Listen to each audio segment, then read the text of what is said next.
In this video, I'm going to take a look at the Chapter 7, Section 4 practice quiz problems. These practice quiz problems are posted on Canvas. They are really just mini problems, if you will. No one problem here is all that long, but they do demonstrate a key sequence of steps. You'll have to have these key sequences or combo moves, if you like, down pat before attempting test 3. Which I think really is the most difficult test of the quarter, though there are additional tests to come. Before watching this video, you should, number one, have the 7.3 and 7.4 rules almost down pat, the rules of replacement. Before watching this video, you should have practiced considerable practice in 7.3 exercise 3, as well as 7.4 exercise 3. These, after all, are the types of problems that you're going to encounter on the test. The more you practice, the easier it gets. And hopefully before watching this video, you've actually taken a stab at these 7.4 practice problems, these mini problems. If you haven't, shut this video off, try these problems on your own first, and then if you're stuck, by all means return to this video. So 7 mini problems, 7 key steps to get down. So problem 1, if not A, then A, therefore A. And here's a key pattern to recognize. Anytime you have the same variable on either side of a horseshoe, one side's negated, the other's not, and it doesn't matter which side is negated, the antecedent or the consequent. Here it happens to be the antecedent. You can reduce this pretty quickly to a tautology, which will yield a single variable all by itself. And any time in the context of a larger problem, you can get a single variable all by itself. That really proves to be advantageous. So here's the sequence. I'm going to start with a material implication on, of course, the only premise here, 1 impl, material implication. Impl is, in this case, horseshoe to wedge. Horseshoe to wedge, you have to negate the variable on the left. So that will become not A, wedge A. We can now get rid of those two consecutive tildes by way of double negation. So 2 double negation, which leaves us with A wedge A. That, of course, is redundant. So 3 tautology, A or A. There really aren't 2 different legit options there. A wedge A just reduces to A. So again, anytime you see this pattern, same variable, either side of a horseshoe, one side's negated, the other's not, immediately think, aha, I can reduce this to a tautologous statement. Problem number 2, and I'll move through these pretty quickly. Again, I'm assuming that you're familiar with the rules. You've practiced many problems in the third exercise of both 7.3 and 7.4, and you've also tried these but gotten stuck on your own. So problem 2. Notice that this one looks an awful lot like De Morgan's, but with one key difference. The key difference here is that for De Morgan's, the operator on the inside would either have to be a dot or a wedge, and here obviously it's a horseshoe. So as it currently stands, we can't simply do 1 DM. Rather, we're going to have to change this operator. Again, for De Morgan's, it would have to be either a dot or a wedge. We can't turn it into a dot, but pretty quickly we can turn it into a wedge. And same idea as compared to this earlier problem. We're going to begin with premise 1, material implication. Impl for short, horseshoe to wedge, and that again requires in this direction that we negate the variable on the left. In this case, again, it turns out to be the A. So if A, then B is logically equivalent to not A or B. And remember here, of course, we're just applying impl to the inside of the parentheses. We've not impacted the main operator, the tilde on the outside of the parentheses. We've now set up a De Morgan's to De Morgan's, and that becomes not A. Don't forget to switch the operator when applying to De Morgan's. Starts as a wedge here, having done the impl. That gets switched to a dot. Not A and not B. We're after not B. Not B is now the second conjunct. Anytime you're dealing with a dot, that's pretty easy to work with. A common assempt, and we're done. And you can go ahead and finish that one off on your own. Number 3, we've got a B to work with. We want a horseshoe statement, if A, then B. So we're obviously missing a variable. We're missing the A. We've got the B, we don't have the A. So the first question is, how can we get an A into the picture? And really the only way to introduce a new variable is via addition. So that's a pretty obvious place to begin. 1, addition. But think one step ahead. Addition, that will yield a line where the main operator is the wedge. We don't want a wedge, we want a horseshoe. So addition will get us a wedge statement. Is there any way to turn a wedge into a horseshoe? That's kind of what we've seen on these first 2 problems, only in the reverse direction. Wedge to horseshoe is material implication. But wedge to horseshoe, unlike horseshoe to wedge, we're not adding a tilde, we're going to have to take a tilde away. So be real careful here. What should we add on? The missing variable, the a, is obvious enough, but we don't want to just add on an a. We need to introduce a tilde into the picture. We want to add on a negated a. And remember, technically for addition, you can add on anything you like, including something which is complex, including something, as we've done here, that's negated. The wedge has to be the main operator, and that's certainly the case here in line 2. So compare what we have to what we want. Now we have the variables. We got a couple of problems. Number 1, it's out of order, A, B, B, A. Number 2, we've got an operator problem. We want a horseshoe. We have a wedge and a tilde. So let's reorder. That's easy. Com, you can flip around dots or wedges. Let's just reverse the order of the disjuncts. So now it's ordered just like we want it, and the only remaining task is to take care of those operators. Wedge to horseshoe, take away a tilde. And that's why we added on a negated a instead of just an a. So not a or b is logically equivalent to if a, then b, and that just happens, of course, conveniently to be our conclusion. Problem number 4. This one's kind of a tricky one. We want a b. There are a couple of b's in there, but how do we isolate them? Let's take a look at the operators quickly. We've got a horseshoe statement, we've got a wedge. When you reduce a problem to a horseshoe and a wedge, here's a common sequence. Set up a hypothetical syllogism. Now, of course, we can't immediately do an HS. HS requires 2 lines where the main operator is a horseshoe. We have one horseshoe statement, but the other one happens to be a wedge. Is there any way to, familiar theme in this video actually, is there any way to turn this wedge into a horseshoe? And of course, we can fairly quickly do that. But again, think a couple steps ahead. If we want to set up an HS with line 1 to isolate a B, we'll need the A's to drop out. And hypothetical syllogism requires that the antecedent of one mirror the consequent of the other. So currently our common variables would give us a vertical line, whereas, long story short, HS would require a diagonal line. So the first thing to do is to flip around the order. 2 com, A or B is logically equivalent, of course, to B wedge A. Remember the truth tables here, the order does not matter when we're talking about a wedge statement. So we're free to flip those around. And now you can start to see the diagonal line coming with lines 1 and 3. But again, that's a wedge instead of a horseshoe, so we're still not ready for HS. Wedge to horseshoe requires that we take a tilde away from the left, and the rule, of course, would be material implication. There's not a tilde out front to take away, so we're going to have to get one into the picture. How do we get a tilde into the picture?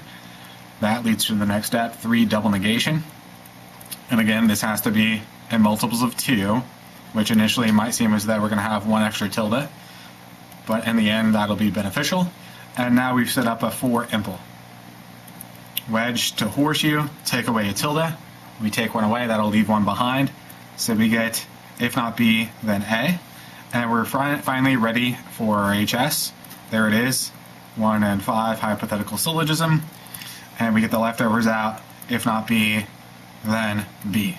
And at this point, you can go ahead and finish up the problem. Notice here, alarm bell should be going off. Same variable on either side of a horseshoe. One side's negated, the other's not. What's the sequence from here? Notice it loops back to problem number 1 on this practice quiz. There's the exact same problem. The only difference is the variables changed from an A back there in 1 to now here in line 6 on problem 4. Now it's a B. Here are the last 3 problems. Let me flip over. Problem number 5. We're only given a single premise here. We want if A then C. The 2 variables we need are already present. No need to add anything on. We're going to have to get rid of this B and lose that dot. So what can we possibly do? The main operator is a horseshoe. Our options are limited. Unless you've got a plan in mind, avoid things like double negation. We couldn't even do a conjunction here because we only have 1 line to work with. Unless you have a plan, avoid something like addition. We can add on indefinitely but there doesn't appear to be a reason to do so. We have everything that we need. So what are our options? Well, really it comes down to two. Since the main operative is a horseshoe, we could either do a transposition, we could flip the order of the antecedent to the consequent, and in doing so negate each side. But there doesn't appear to be a reason to do that, even though we could. Look at our conclusion. Transposition, if we reversed the order and negated, that would obviously get us tildes into the picture. And our conclusion, well, it doesn't have tildes. So we could do transposition, but there doesn't appear to be any good reason to do that. So the only option, really, the only viable option left, is to begin with a material implication. So let's take that path and see where it leads us.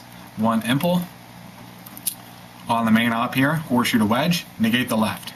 So we add a tilde to that A, and the rest of it here remains untouched. We're just applying impl to the main operator. What was the horseshoe is now a wedge.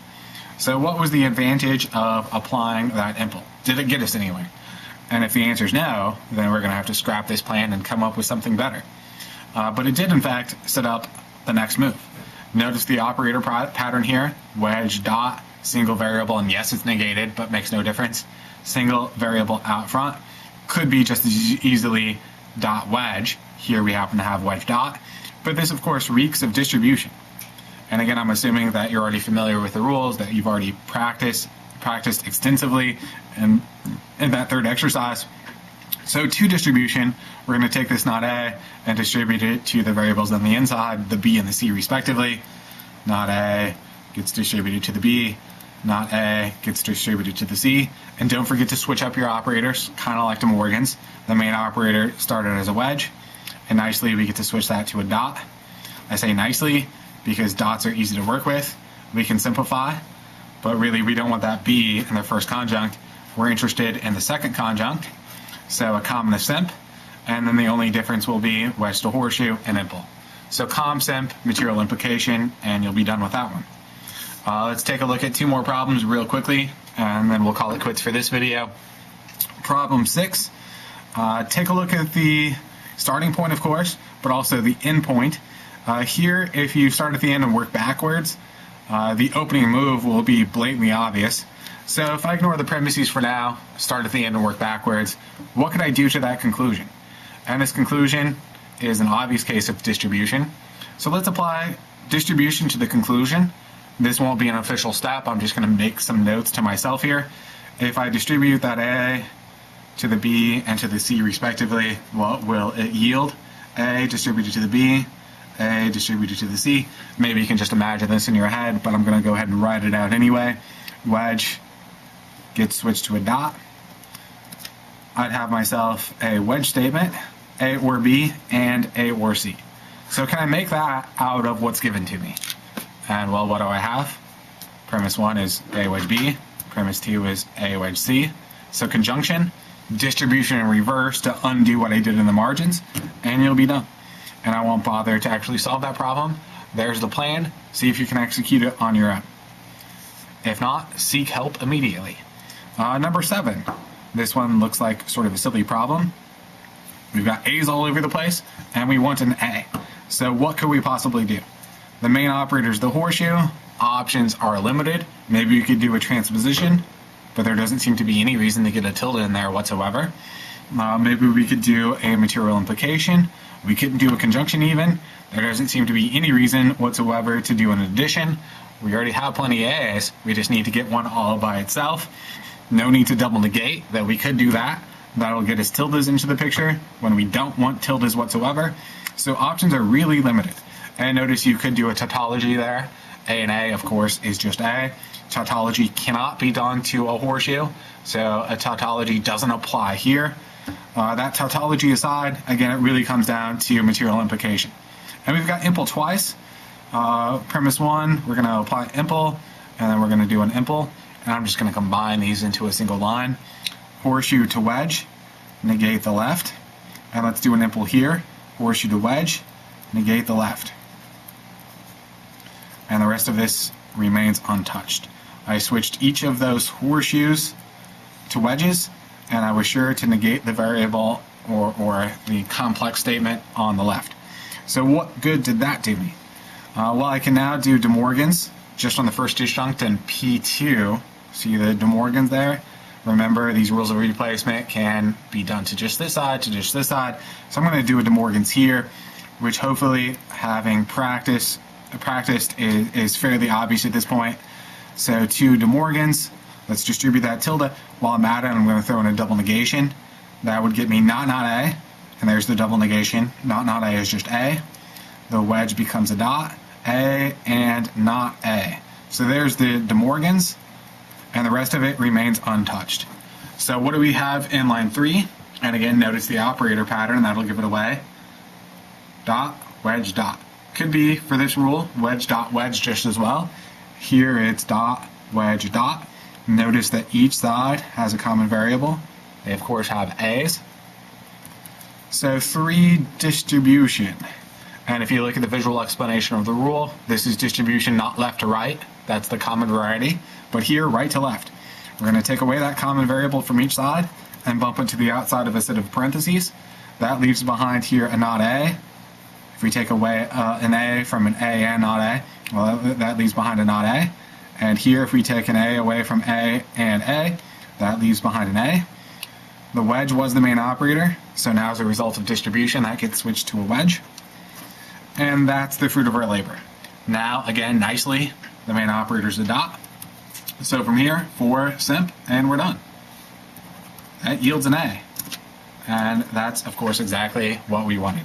So if you can handle these 7 combo moves, you will have seen these if you've completed every problem in 7.4 exercise 3 in the context of a much larger problem. But they're good to recognize, to get down pat. Now when you see them in a much larger problem, it should set off the little alarm bells. If you can handle these, you know the rules inside and out, you've practiced, then this test shouldn't be too terribly bad after all. Be sure to check out the study guide, and of course, as always, let me know if you have any questions.